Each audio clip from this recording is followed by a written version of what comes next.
Welcome down to the vault, everyone, and it is going to be a special artist spotlight on one of my favorite bands and one of my guests' favorite bands.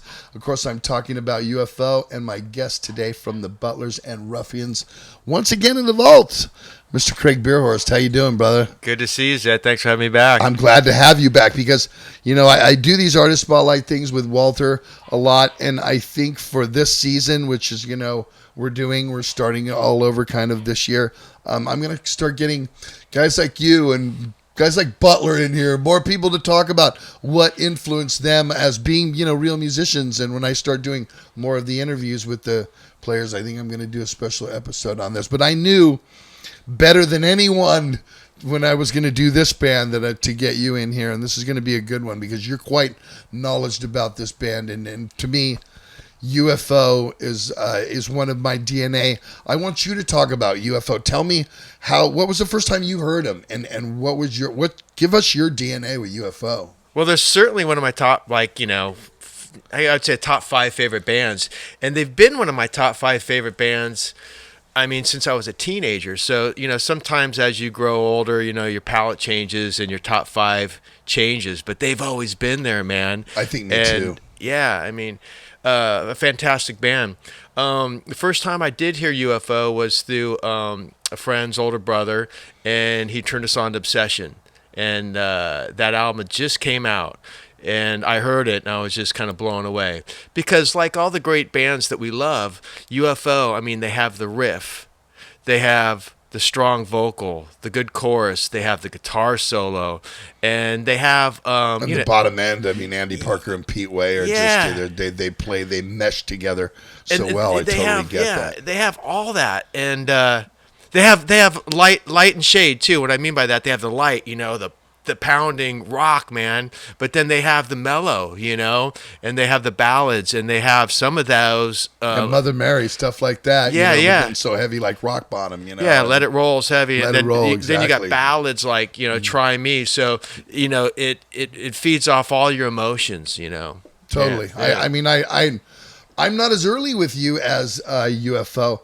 I didn't hear them until Strangers of the Night. Mm-hmm. That was my introduction. It was 79. I was 15. Mm-hmm. And we kind of grew up in that decade when live records were huge. You know what I mean? I heard a Priest on, you know, Unleashed in the East. You know what I mean? And then and AC/DC was If You Want Blood. So Frampton Comes Alive, Double Live Gonzo, Frank Marino, I mean? Mahogany Rush. Thank you. Pat Travers, Go For What You Know. Go For What You Know. So it's like a lot of my DNA was off of the live record. I love studio albums, but for some reason it's weird now, which is different. I like studio records now, not opposed to live. But back then, I tried to get anything live, and this was something that was like, you know, hello Chicago, would you please welcome from England, UFO, and it's like, man, you're in. I was so in on every song, and I felt that record was sequenced really good through their catalog. If that was this actual set they played, that was fucking awesome. Right. You know what I mean? Because you know, on live records, it may not be sequenced that way on the way it was played live, but no, it's sequenced great because, you know, they come out of the gate with a good riff, natural thing, and then you know, the middle of the record you have the long songs. Like on one side there's Lights Out and Rock Bottom, right, and then they wrap it up with, you know, more, you know, tight songs like, you know, Let It Roll and Shoot. But yeah, the album has it all. And you know, that album, Strangers in the Night, is, you know, one of my, you know, favorite live albums of all time. That album wasn't really messed with. I mean, that album's live. I read that. I've been doing my man. homework for this episode, and I saw that they did not overdub it. And actually, if you guys want to check out on Amazon Prime, there are a couple of really good UFO documentaries that really get into the DNA of what UFO was all about. So I watched a couple of those as well, and they did not buck with it. That solo was how that solo went, you know, in Rock Bottom, and the album was, you know, they you know, like, I know I've done live records before. I've actually gone in and fixed vocals on stuff, you know. kind of what happens in there. The magic. Sorry to hate to ruin the magic. The magician ruined the magic for you, but this record wasn't. It didn't have many. Yeah, I mean, if you have the opportunity to fix something, it's kind of nice. You know, I mean, that's what happened with Thin Lizzy's Live and Dangerous, which is another one of my favorite live albums of all time. I mean, Thin Lizzy is my favorite band. Of course. But they went in there and they started touching up the background vocals, and then they started going, oh, well, we can touch up a guitar solo. Oh, we can touch up a vocal. Next thing you know, a lot of that album was overdubbed, you know. But Strangers in the Night was not. And I heard that they were getting bleed from like the guitar amp into the bass, into the kick drum mics and stuff like that. So it was kind of like it was already off the table a little bit. But that band was a powerhouse live, man, and they really strived for perfection live all the time. So, I mean, that was their gig, to go in, you know. They're on the road all the time. Yeah, well, that's what Pete Way was saying. I saw an interview with him saying that before they recorded that, he said some of it was done in Kentucky and Louisville, but most of it was done in Chicago. And he said at that point in time, they had already been on the road for like 13 months or something. They were a machine by that time. So there wasn't any mistakes. The band was tight as tight can be. You know, Phil was singing great. You know, the rhythms, Andy, and they let Michael go on those. They knew just to let him go, you know, and they can hold the back end. It was the band was at their height in '79. They were building up. They've been playing live for a long time. They're at their height. But going back to the beginning, I mean, got into Obsession, and you got into Strangers right around the same time, because Obsession came out in '78, I think, and then Strangers came out in '79. That was Michael's last record, right? Yeah, it was a five. His last the studio five. album. To me, and I love UFO, but that was the building block period of. It's kind of like with Exodus. You've liked all the versions of Exodus, but the stale part was bonded to probably, you know, Fabulous Disaster, Force Habit, you know, that era when we first came out, when it was fresh. You know what I mean? No, the stuff is still good, but to me, Michael joined in '73, you know what I mean? And those records, you know, it was like, what, it was a Phenomenon and Phenomenon, that then Force It, and No Heavy Petting. Yeah. And then, but going back to the beginning, like after I got into UFO, I started snooping around for earlier albums, right? And then I checked out one of those first albums that they had with Mick Bolton on guitar. Was the first guitar player, so the band first started. They came out in like 1970, I think, was their first album, 70 or 71, and they were coming out of England, kind of out of that sort of blues boom a little bit. They were kind of like the second wave. There was already Deep Purple and Led Zeppelin, you know, and they were kind of came in on the tail end of that a little bit, you know. And Mick Bolton was kind of a bluesy guy, but they're doing very like progressive sounding stuff, yeah, kind of psychedelic. Yeah, I guess totally. we call it space rock or something definitely spacey. Space rock. And so I went and checked that out, and you know, but I'd heard Obsession already. I've heard a little bit of Force It, heard some of these other albums, and I went and checked that stuff out, and it didn't really do it for me, man. I mean, it was just kind of too psychedelic, spacey, bluesy type of thing. They were called Hocus Pocus before they were called UFO. Yeah. And there's another name. They were throwing around names. One was Hocus Pocus, another one was The Good, the Bad, and the Ugly, and then they settled on UFO after seeing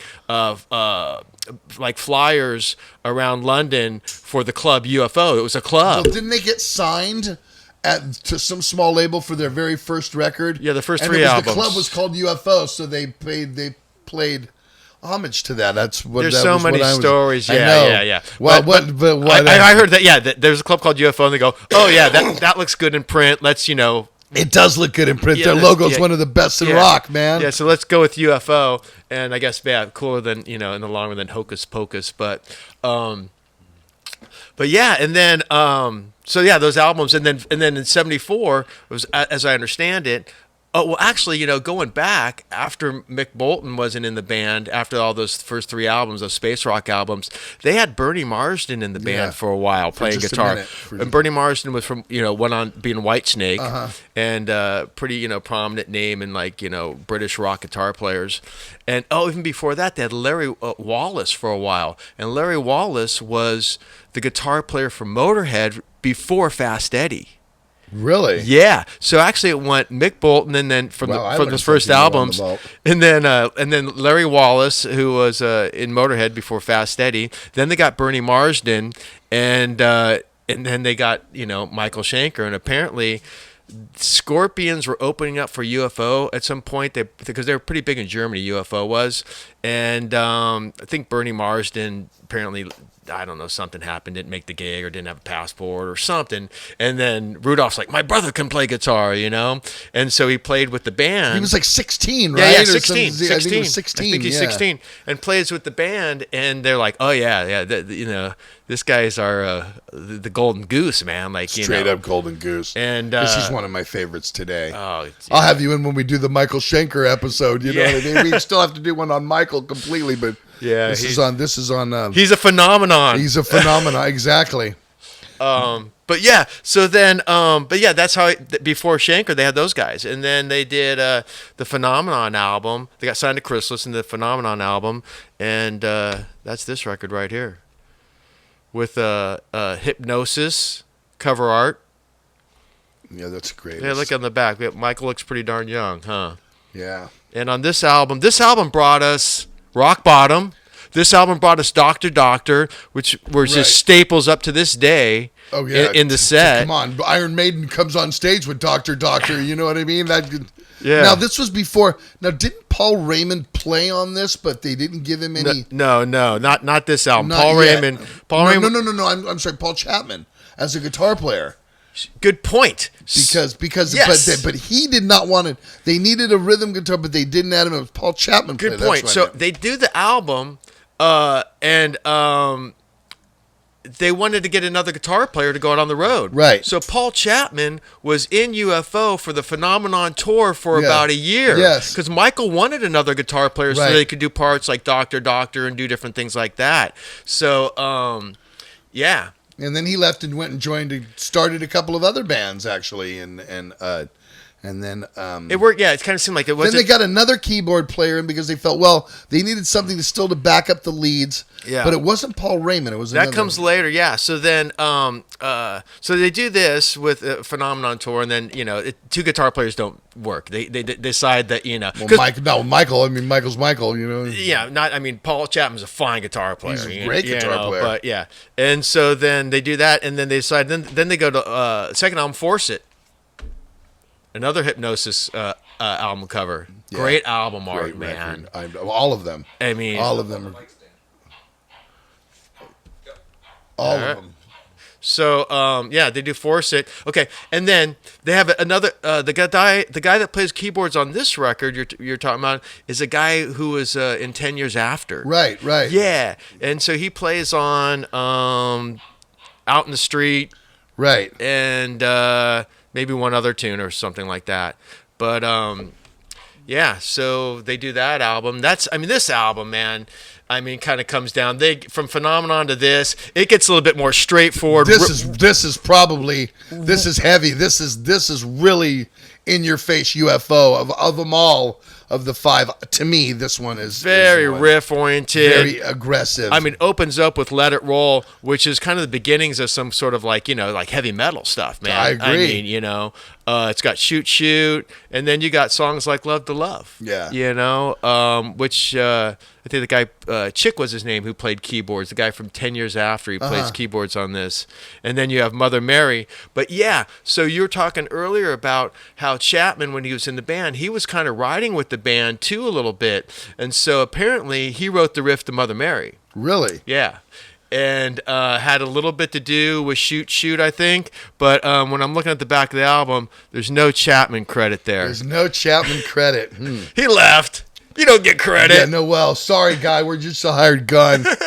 Take your 10 quid and get out. You know what I mean? Whatever it was then. But and then they moved on, and they still wanted that guitar player, but they also wanted the keyboard player, and that's where they went to Savoy Brown, ex-Savoy Brown. No, you're jumping ahead, actually. Am I jumping? Yeah, because we got Force It, right? And then there's the four-piece. And then they had songs like Out in the Street that this guy played keyboards on the record, so they wanted to have someone to start playing keyboards on some of these songs live. So here we go to No Heavy Petting, which they get Danny Parnell on keyboards. There he is. Danny Parnell. And he came from the band Heavy Metal Kids. That's right. Ooh, Yeah. good. Yeah. That's right. Yeah. And so he played keyboards and sang, and then I think his first show was like a Reading Festival gig, like in '76 or something. Like they threw him into the fire, man, And so it was a good addition. Michael really wanted a keyboard player, and I think the other guys did as well. But yeah, you get him in the band. It adds a whole other texture to the band. Without stepping on Michael. Yeah. Danny Pierno was kind of more like, he was playing some like, bah, bah, bah, bah, rock and roll kind of stuff and all that. Whereas later, we get Paul Raymond. But yeah, man. The ultimate. Yeah, UFO. And it's, a lot of these UFO songs, like you have, these guys are from Britain, right? And so you have like this sort of, rock and roll sound, heavy metal sound, a little, some songs are, you can almost say from that period, a little, people would put it under the genre of glam kind of musically, and, but then you have Michael, who's approaching it from sort of this he's European, right? So he's coming in from the standpoint of like, he hears different things, I think, and just the melody of the guitar. And I heard Michael talk in an interview how, his phase were, of course, like, Jeff Beck, Clapton, like listen to that sort of. Leslie West was like his man from Mountain. Mountain, yeah. He loved Leslie West. And then at the age of like 18, he stopped listening to other bands. He said, I think Mountain was the last like band that he listened to a lot. And he says, I'm not going to listen to other people. I don't want to have an influence on me. I just want to come, he's very spiritual, like come of this stuff out of my mind and all that. So apparently he never listened to bands or other guitar players or anything after the age of 18, really. That'd be hard being a musician, not out of curiosity. You understand? I know. I want curiosity, and because you liked music is why you got into it. How could you, stop yourself from that? I guess is my. He had to be subjected to it. I mean, within the race that he ran, man. Listening to other bands, whether it be a band opening for you or closing for you, or being listening to the radio or doing stuff like that. He had to be subjected to it. But I think he made a conscious effort to not go, listen to it himself.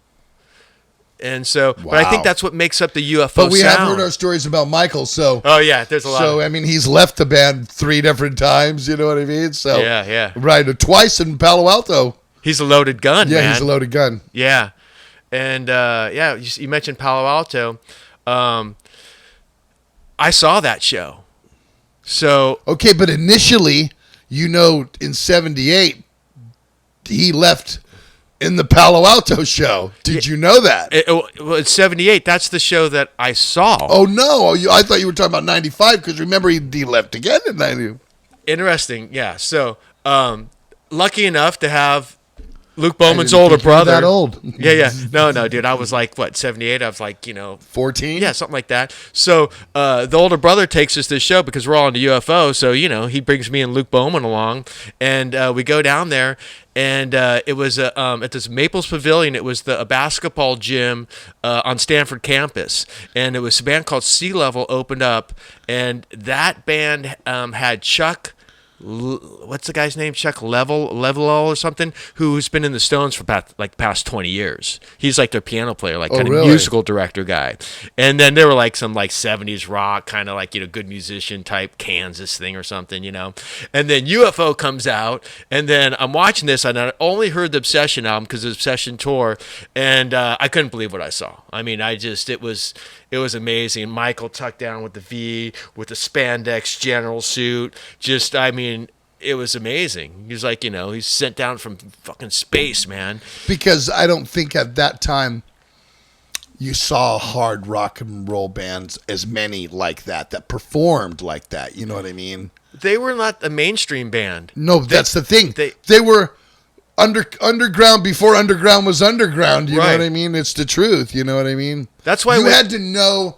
Me being a guy in school that everybody knew I knew hard rock and stuff, I knew who UFO was. But your normal guy, you can go, oh yeah, I listened to AC/DC and Ted Nugent, who's UFO? Yeah, exactly. When you like UFO, you know we're in that bubble together, man. Yeah, we're right, in that no, exactly. like-minded sort of thing. Well, you like UFO. It ain't just like someone else going, I like Led Zeppelin or AC/DC. Right. Yeah. It's no, exactly. It makes a bond. You're in a fraternity, kind of like, because it'll be true. It'd be like you'll be at, like, somebody will be walking at a flea market and you see somebody with a UFO shirt and you go, wow, that person gets it. Exactly. You know what I mean? And you don't see that now. You know what I mean? You really don't, Yeah, so they were building off the album-oriented band, didn't have hit singles really. And then so we saw a show UFO, Blown Away. The band after that played Atlanta Rhythm Section. We saw about 3 songs, and me and Luke and his older brother said, let's get out of here.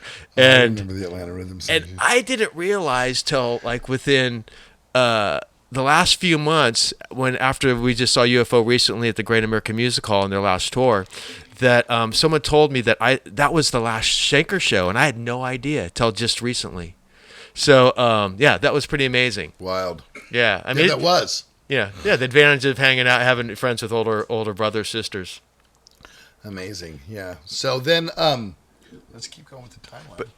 After no heavy petting. Comes to me. Well, this one to me is I don't know. This one is like. What happens at this point is the Chrysalis is like thinking, where's the hit, guys? Let's bring in producer Ron Nevison, who's done a lot of work with everybody from Led Zeppelin to, a lot of great British bands, and they bring him in. This guy knows how to do strings. He knows how to produce. And they put him into Air Studios, which is like, an upgrade from the studios they were recording before, bringing a name producer.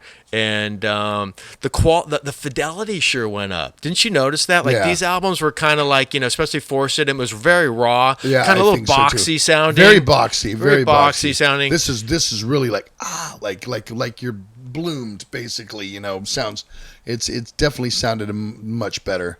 It seemed like the musicianship was like at an all-time kicking ass by this one too as well. So and the writing, and they knew what they were about, and they knew what direction they were going, and they knew what each player brought to the party. Andy and Pete and Michael did his thing, and Phil the way Phil was a great front man. Phil was great lyricist, great he voice. Really carried it quite well. He handled it like Bon used to handle it. You know what I mean? I'd have to put those both together as, he really, Angus is the other guy like Michael Schenker is, but Bon knew how to run it as well. He kept order there, and I think Phil did as well. It was such a awesome front man, Yeah, it was great. It was kind of, it's kind of his band. He's the only guy, the last man standing, Yeah, he was. Still. And he kind of ruled with an iron fist a little bit, Phil did. He came from boxing background. He was a scrapper, man, and him and Pete, they were both real tight, and Lights Out, man. Another Hypnosis album cover, and so this photo session is done on the inside of Battersea. What is that? Battersea plant in London. Battersea Power Station or something like that. Really? It's the the Animals, Pink Floyd album Animals cover. Yeah. That's the Battersea Power Station, and so this photo session is taken on the inside of that place, inside of that plant, and badass. Another little trivia fact. See, this man knows his UFO. And man for this episode.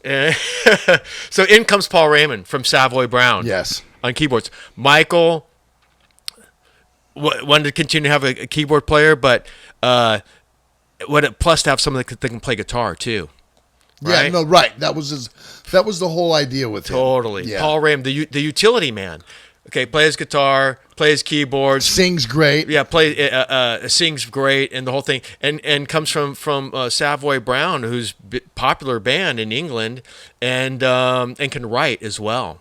And so, what's Just Another Suicide? That song off of this album, Paul Raymond wrote. But there was something about him that you were saying earlier about he wasn't getting credit for some of the songs he wrote. Right. Yeah.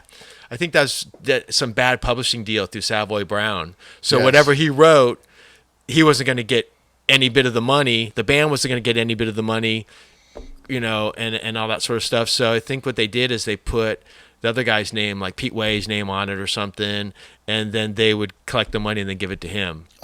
Which I heard he was kind of like, in the long run, said later on, you know what, man? I wish that I would have just had my name as the credited on some of these songs I wasn't credited on, and not gotten the money, because that speaks volume over time more. I mean, that's everything to me. Yeah. It's everything to me, is that my name is there for 100 years from now.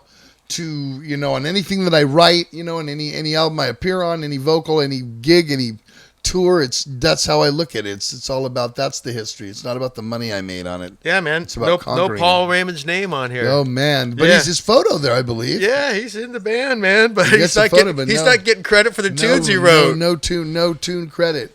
Yeah, none at all. Some publishing shark got all the cash. Yeah. So then and reading about the history during this time, Michael and Phil aren't getting along too well. They're kind of vying for a number one guy here. A little bit. Michael's kind of like in his own mindset, I think. Like, Michael's kind of getting tripped out by all this stuff, because Lights Out comes along, and the band's getting popular, man. And there's Too Hot to Handle, which I think is kind of, like one of their first, maybe their biggest hit. Yeah, I agree. I think so. And they're on tour, and and these guys are always giving Michael a bunch of shit, man. I mean, he's the German in the band, dude. you know what I mean? I'm sure. You get Phil Mogg and Pete Way, who are like this, growing up since they're kids, man. This British wit, they're always poking fun at him, man. He doesn't understand half the shit they're saying he's anyway. He's a young kid anyway, exactly. He's younger. So. And they're, and he's the outsider. Michael's outsider. He's not getting all this sort of stuff, And so, and these guys are just having a row with him nonstop. And I think between that and everything else, Michael decides to bow out. I think they were getting ready to do the American. It might have been the American. I love this cover too. That one's great. But the American. Did you notice he's the only one that doesn't have balls? The balls in his eyes and in his mouth. Wild, huh? But yeah, so this Michael bows out, dude, on the Lights Out tour. They're getting ready to go to America, and they go to his apartment to get him or something. Nowhere to be found. Now, drops off. They bring Paul Raymond in that, right? To do that.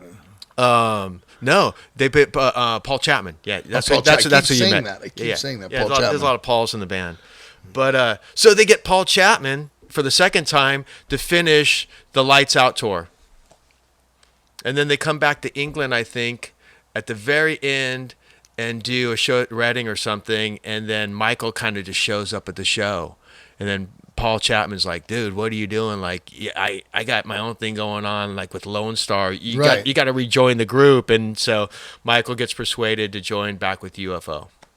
Yeah. And then Obsession. We got one more.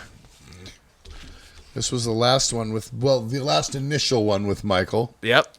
And that was when we'll get to that. But I mean, this is when they're firing on all cylinders on this one, dude.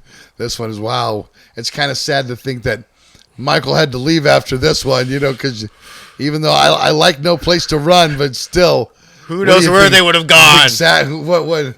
I guess that's why history is what history is. Yeah. But great album. Fucking awesome record. Again, Ron Nevison producing. And I think the band made a conscious effort to start going into just kind of like a real live raw format. They brushed up the sound quite a bit with strings and all this other stuff on stuff with like Lights Out, and but these songs are pretty short, pretty riff oriented, and live. They did this album in L.A. They were living in L.A. at the time. Really? With Ron Nevison.